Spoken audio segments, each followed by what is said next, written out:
Women Taking the Lead, episode 114. Don't be afraid and understand that you can do this. You're capable of success. You're capable of stepping out on your own. And you have a voice, and your voice is something that people want to hear. Hello, my name is Jody Flynn, and welcome to Women Taking the Lead, where we are all about creating blasts of inspiration to help you overcome self-doubt so you can lead with confidence, integrity, and a sense of humor. Head over to womentl.com/recognize to reserve your spot in our upcoming webinar on how to be recognized and rewarded for the work you do. Now, your future awaits, so let's get started. Hello, everyone, and thank you for joining us today. I'm here with Bola Sokunbi, who is a money coach, business strategist, and founder of Clever Girl Finance, a platform that empowers and educates women to make the best financial decisions for their current and future selves. Clever Girl Finance inspires women to pursue their dreams of financial independence in order to live life on their own terms. Amen, Bola. We are on the same page. And that's just a little intro for everyone. So tell us more about you and your humble beginnings. Thank you so much for the great intro, Jody, and for having me. So I'm originally from Nigeria, and growing up, my parents were just very financially savvy. You know, they kind of planned how they wanted to spend their money and their kids' education. But unfortunately, my dad had to retire about 15 years earlier than he had planned. And in the grand scheme of someone's retirement plan, that's a huge deal. And as a result, all the plans that they had put in place for me to go to college abroad, which was basically the United States, had to change. And during that time, my mother sort of stepped up and decided to take on the task of paying for my college education, which at the time was international fees because I was coming from a different country. And she was able to do this because she had been savvy with her money. She'd worked different jobs. She'd put money aside. And so she paid for my tuition in cash. I wasn't able to work to get a part-time job. So she also paid for my rent and my books. And that sort of set the foundation for, I want to be like her. I want to be able to support my children the same way. I want to be able to have money in the bank to be my backup, to be my husband's backup plan in the event that he needs me to step in. And so, that's kind of where my passion for personal finances and business finances came from my parents. And then as I started, as I got older, I came to college, I graduated from college. I just liked to have the conversation about money with my friends. I want to talk about personal finance and growth, and saving and investing. But what I found was that a lot of women that were my age were not comfortable with that conversation. We would talk about everything from our hair to our dating lives to reality TV. But when it came to talking about money, we just kind of shied away from the conversation.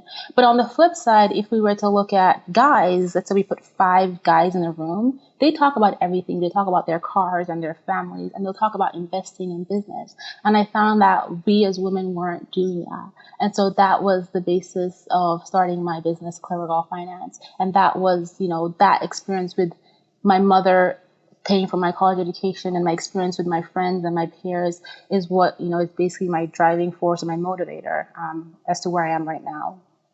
And it's so true, in thinking about it, as you were answering, and of course, in preparing for this interview, I was thinking, wow, we don't hear many people talking about, well, how are you saving, right? And to hear your mother's story and what she was able to do, and even what your father was able to do before he had to retire, was, there was a plan in place, there was a strategy. It sounded like, especially your mom knew exactly what it was going to take and how much money was going to be needed for your college education. And I don't hear too many people talking about doing that type of planning, right? And we don't tend to talk about money with each other at all. The only time you hear somebody talking about money is if they're killing it. Yes. And they're making a ton of money. But anything shy of being incredibly successful, people just tend to be quiet about money. And you have these types of conversations all the time. What do you find is holding people back? I think from a female perspective, we're sort of designed, or I mean, psychologically, we kind of tend to want to appear like we have it all together. You know, we're juggling so many things. We're juggling careers and families and marriages, and we kind of have this little appearance we put out towards the world where we're doing okay with all these aspects, and we don't want to seem. What I've found generally is that we don't want to seem like we're failing anywhere. And so when we're not doing so great with our finances, or if we don't know what to do with our finances, we don't necessarily want to talk about them. And then also, you know, given the society we live in, people judge you for what you have. And that's just the unfortunate fact. And so a lot of times people don't want to talk about their personal finances because they don't want to be judged by how much they are earning or how much they're investing or how much they're not investing. And so people just rather avoid the conversation and talk about anything else but money. And I find too, especially here, people just kind of have the attitude of, I'll figure it out. I'll figure it out on Yes. my own. I'll Google it. I'll watch a Mm, YouTube video, but for all the reasons you said, I don't want other people to know that I have this going on. But I find, that when we open up at least to trusted people or people who have expertise and are going to keep our information confidential, it actually is a relief to share yes. some of that information and get help from other people. And people are more than happy to help, I find. Absolutely. And I think once you've opened your mind to the fact that, you know, money is just a tool and it can be exciting, it can be fun. It's not a deep, dark place. You know, there's so many fun things about money. Saving money is fun, investing is fun. Even as much as we all hate debt, credit card debt or student loan debt, creating a strategy to pay that down can actually be a fun, challenging thing to do. And so, you know, once you open your mind to want to do better with your finances, then you can make that experience whatever you want it to be. Okay, Bola, you've had success in your life. You've definitely gained confidence. But take us back to a time when you were playing small and you may not have been aware that you were playing small at the time. It may have only been in retrospect that you realized what was going on.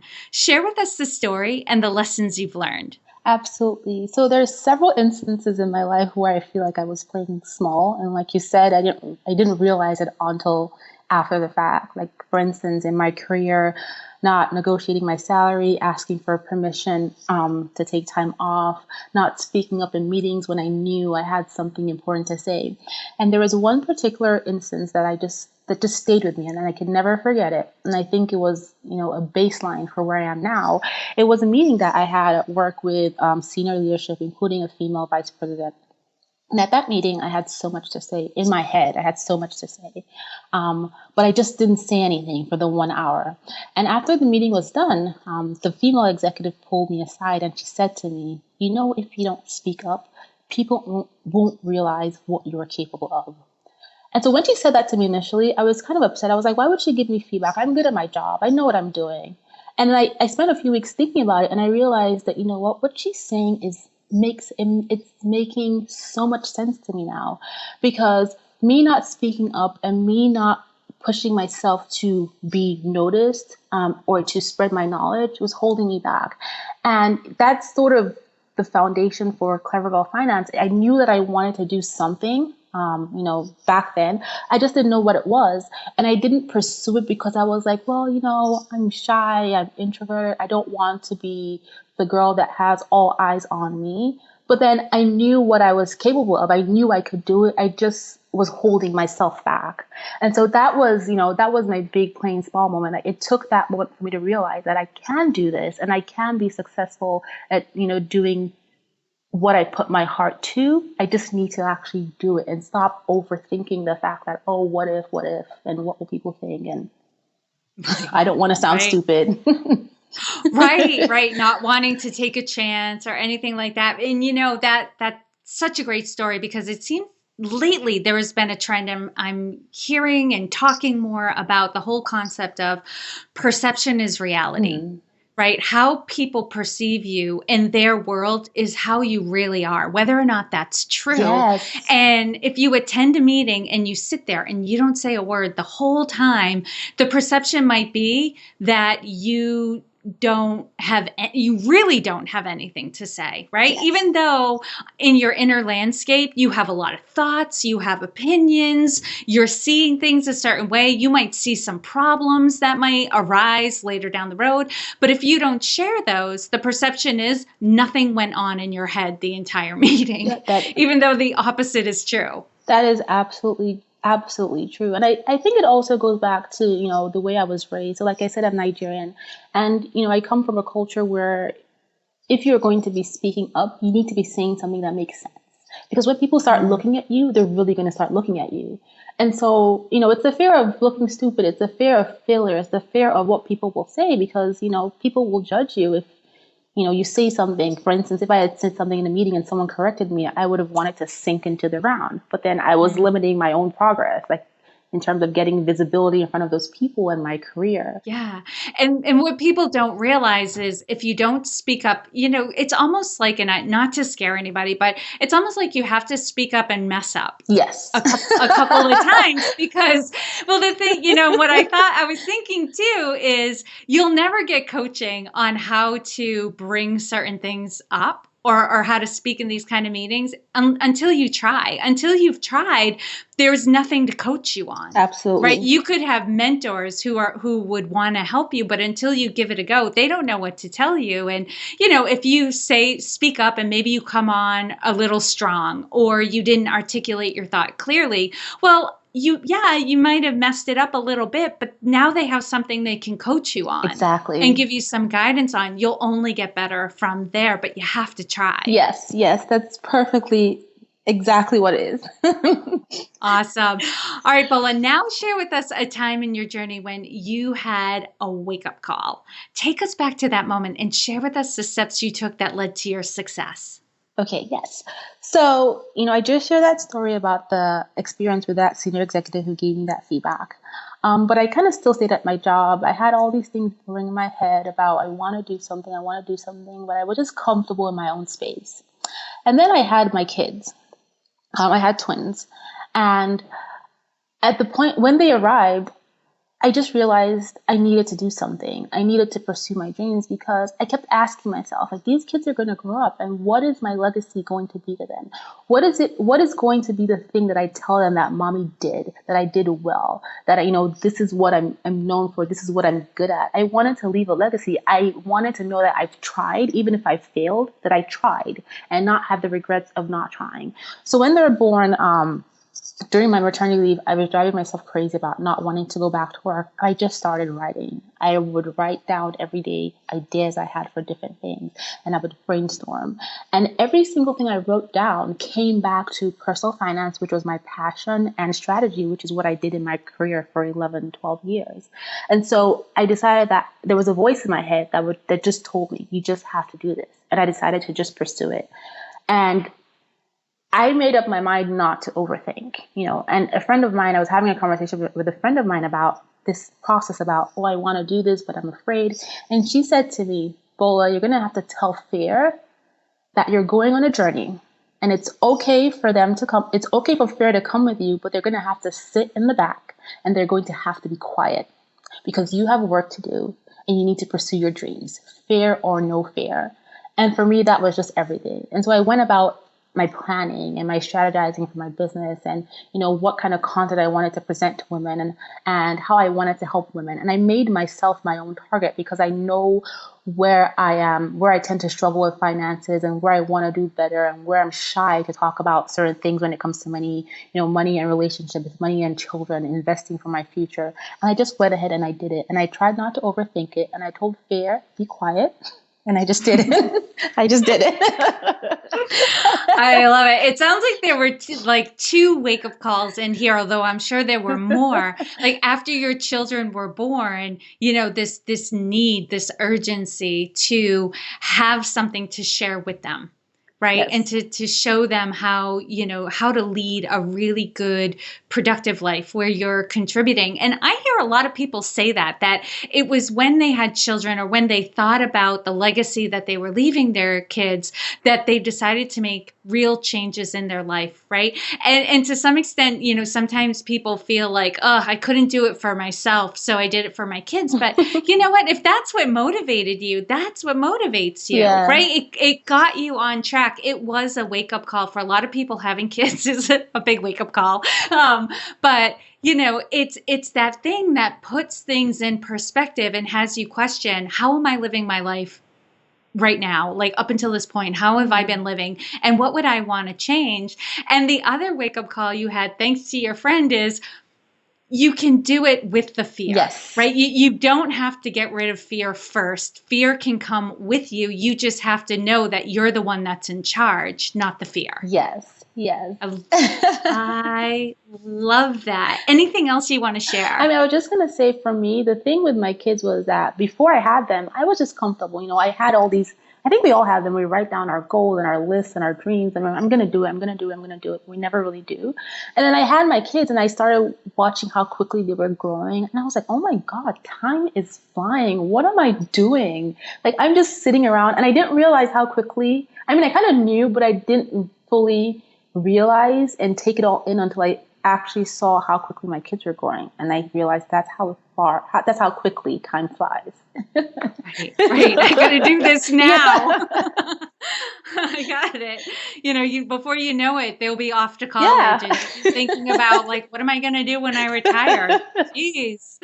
Oh, awesome. And Bola, what I want everyone to get is there's no one way to lead. We're all different. We all have different styles, and Yes. so we're going to lead differently, right? The fundamentals are the same, right? You got to be a good listener. You got to build relationships. But there are nuances in there that tend to be unique to each individual. So, Bola, how would you describe your leadership style? I would describe myself as a leader by motivation, and I put this in perspective. I use myself as an example. I do well when I'm motivated to be my best me. And so I try to lead that way by encouraging, the people that I work with, that you can do this. You can attain anything that you want. It's up to you. It's about having the right mindset. Because once people feel good about themselves, they'll do anything to achieve their goals. They'll get there quicker. They'll, as opposed to, if I feel down, I'm like, well, I'm never going to get there anyway. And they're not going to put in as much effort to achieving their goal. So motivation is a huge thing for me when it comes to leadership. I think it helps me be a better leader, and it helps me set a good example for other people as well. Yeah. And what I hear and what you're saying too is you're also very good at helping people to realize how capable they are and Yes. how much power they have. Yes. Because we do have power. We are our own best cheerleaders. It's all in our head, because I can tell someone what they need to do, but if they haven't accepted it, if they haven't self-motivated, and if they haven't realized that they have the potential, they're not really going to do anything. And so, yeah, I totally agree with what you just said. Mm-hmm. All right, Bola, what's one thing you're working on right now that you're really excited about and want to share with us? Oh my God, growing my entire business. This is just a really exciting period for me because Clever Girl Finance is 7 months old, and I have all these great things I'm trying to do. But in particular, I'm working right now on a weekly business planner for women to help women plan out their business goals and their visions and business tasks, as well as their business finances. I'm super excited about that project. And who is this best for? Who tends to take what's the word I'm looking for? Like take advantage the best for this type of product? Well, entrepreneurs, small Mm-hmm. business owners, women who are either launching their businesses full time or part time. That's the target for this product, and it's just helping you. If you've never created a business before, it's helping you lay out a business plan and your goals for your business, your marketing strategy, your growth strategy, and the financials, which are really really important. Yeah. And I know this type of product would have been incredibly helpful for me because, not everyone knows my story. When I started my coaching business, I didn't know anything about business. I went into it very blissfully ignorant about what it was going to take. And I didn't have a business plan. And, I did okay. But it would have been really nice to have something out there where it would have been simple and easy to start planning and strategizing all of that stuff without having to go into a textbook to figure out what is a business plan and market research and all of that. So it sounds like this is a nice, like non-threatening tool that especially women who are just starting their business or have a part-time business, a little side hustle, can utilize so that they can take advantage of the time that they have Exactly. To quickly grow their business. Yes, that's what it is. Because most women who start businesses, we never really have a structured business plan. We have an idea. And we want to pursue this idea. But, if we just take the time to step back and lay it all out, it kind of gives us clarity, especially before we spend any of our hard and earned money pursuing a part of this business. We want to make sure that it makes sense for us.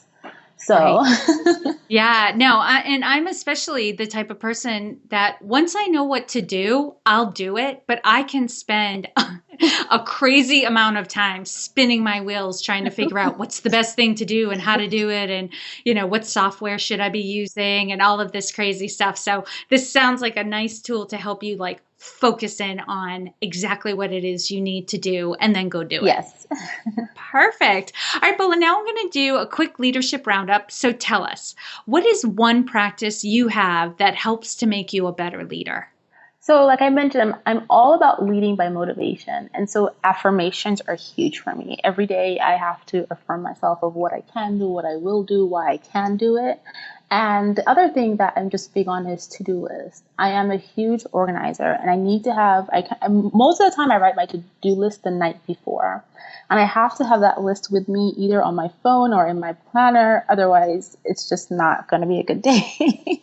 So affirmations and to-do lists, those are the two things that make me be a better leader, a better business owner.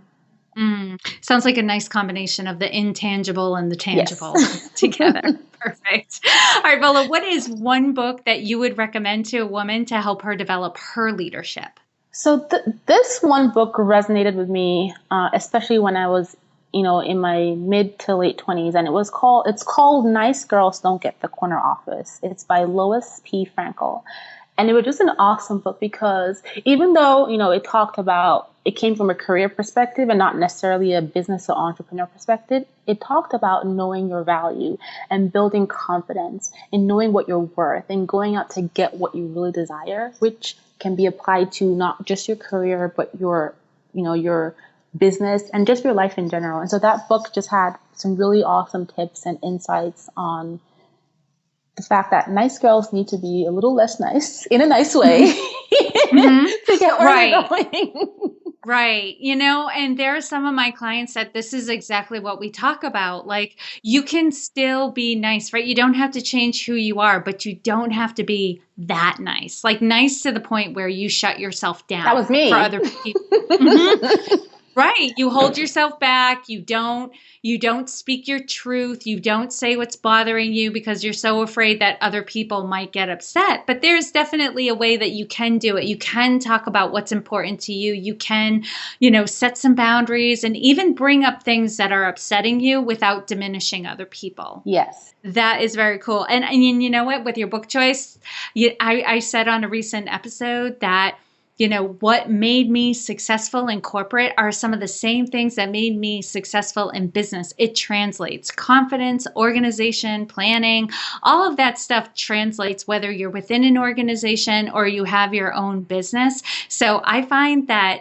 there were some business books I read when I was in corporate that gave me great ideas. And now that I'm in business, there are some books that talk about corporate that are helping me grow my business and be more successful as a business owner because it's the qualities to being successful that really translates. You said it exactly. It's the qualities. And that's exactly how I feel. I feel like everything I experienced in my career working for corporate America and wherever I worked kind of set me up. They were the foundation for me to be able to do what I'm doing now successfully. Otherwise, I wouldn't be able to do it. I know. It's a good learning ground. Yes. For sure. All right, Bola, what advice would you give your younger self? I would say, Bola, do not be afraid. that was just my biggest thing, fear of failure and fear of what people would think. And it took me years to shed it. Like, keeping up the appearance of, I know this, I can do this, but I'm not going to speak out, but I know this. And it was so stressful, being afraid to succeed. Mhm. And so, don't be afraid and understand that you can do this. You're capable of success. You're capable of stepping out on your own. And you have a voice, and your voice is something that people want to hear. Yeah. And I think one of the things that makes people so afraid of success is they prematurely think about all the responsibility they're going to have when they become successful, right? When your Yep. life gets bigger, you've got more responsibilities. And though that is true, just in the practice or just in the journey of getting to that level of success, you will have honed yourself to be the person who can then deal with that level of responsibility, because it's not like you'll be doing everything, because you achieve a certain level of success and you start delegating out and you start outsourcing and you set priorities. There are some things that stay and some things that go. So what I've noticed is that, yes, it's that fear of added responsibility that sometimes holds us back from success. But what we don't realize is we're growing into the person that is more than capable of handling that level of responsibility. Absolutely. It's one day at a time, one step at a time. Rome wasn't built in a day, And so why would I think I'm going to conquer the world in one day? Right, right.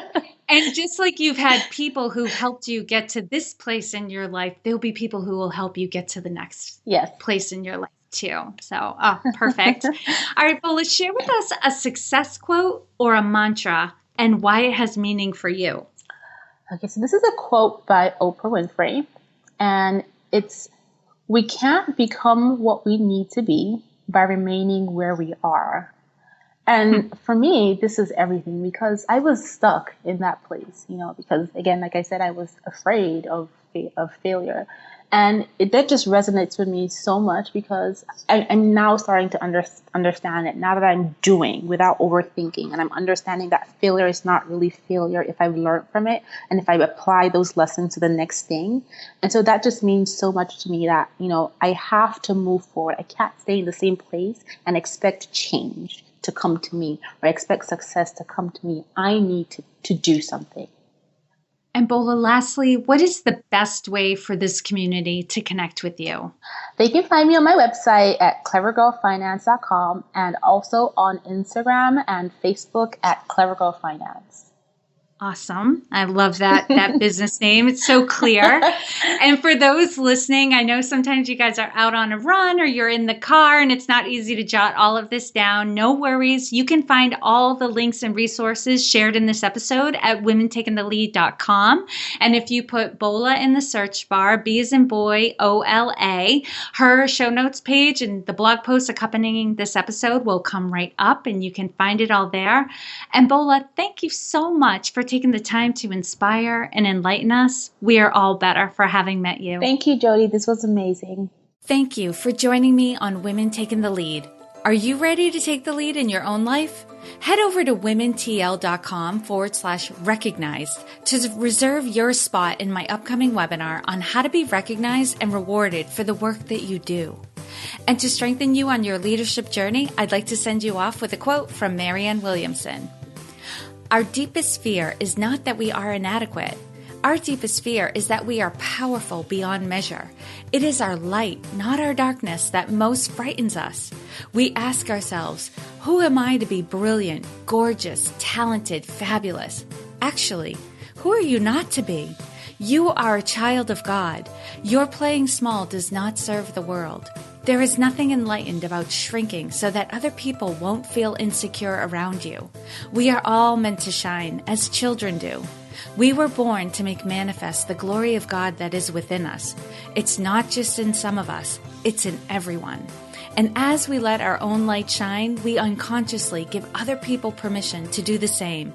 As we are liberated from our own fear, our presence automatically liberates others. Again, thank you for joining with me, and here's to your success.